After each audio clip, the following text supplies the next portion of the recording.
মার্কিন president Donald Trump ভারতের ওপর বেজায় খেপেছেন।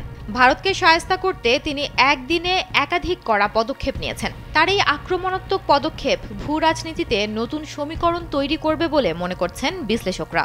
ইকোনমিক টাইমসের খবর অনুযায়ী গতকাল নিজের সামাজিক যোগাযোগ মাধ্যম ট্রুথ সোশ্যালে ট্রাম্প ভারতীয় পণ্যের ওপর 25% শুল্ক আরোপের ঘোষণা দিয়েই ক্ষান্ত হননি। ভারতকে খোঁচা দিতে তিনি পাকিস্তানকেও টেনে এনেছেন। আরেকটি পোস্টে তিনি জানান, পাকিস্তানের বিশাল তেল মজুদ উত্তোলনে দেশটির সঙ্গে যুক্তরাষ্ট্রের চুক্তি হয়েছে।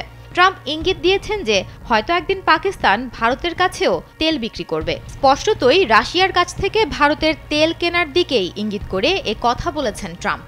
ট্রাম্পের এই বিস্ফোরক পোস্ট নিয়ে নয়াদিল্লি এখনো পর্যন্ত কোনো প্রতিক্রিয়া জানায়নি। এর আগে বুধবার বাংলাদেশ সময় বিকেলে ট্রাম্প ভারতকে বন্ধুরাষ্ট্র হিসেবে উল্লেখ করলেও রাশিয়ার সঙ্গে সে দেশের বাণিজ্যিক সম্পর্ক এবং মার্কিন পণ্যের ওপর ভারতীয় বাজারে চড়া শুল্ক নিয়ে তিনি বেশ অসন্তুষ্ট। ট্রাম্পের দাবি, মার্কিন পণ্যের ওপর ভারত বিশ্বের সবচেয়ে বেশি শুল্ক আরোপকারী দেশগুলোর অন্যতম।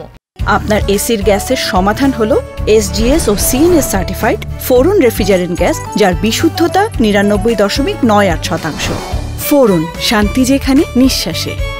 ট্রাম্প আরেকটি পোস্টে ভারতকে কড়া ভাষায় আক্রমণ করে লেখেন, ভারত রাশিয়ার সঙ্গে কি করছে তা নিয়ে মাথা ব্যথা নেই। তারা চাইলে নিজেদের মৃতপ্রায় অর্থনীতি একসঙ্গে ডুবিয়ে দিতে পারে, এতে ট্রাম্পের কিছুই যায় আসে না। তিনি আরও যোগ করেন, ভারতের শুল্ক অনেক বেশি হওয়ায় যুক্তরাষ্ট্রের সঙ্গে তাদের বাণিজ্য অনেকটা কম। মঙ্গলবার স্কটল্যান্ড থেকে ওয়াশিংটনে ফেরার পথে সেই দিনই ট্রাম্প ইঙ্গিত দিয়েছিলেন যে ভারতের ওপর 20 থেকে 25% শুল্ক বসানো হতে পারে, কিন্তু 24 ঘন্টা পেরোনোর আগেই তিনি সেই ঘোষণা দেন।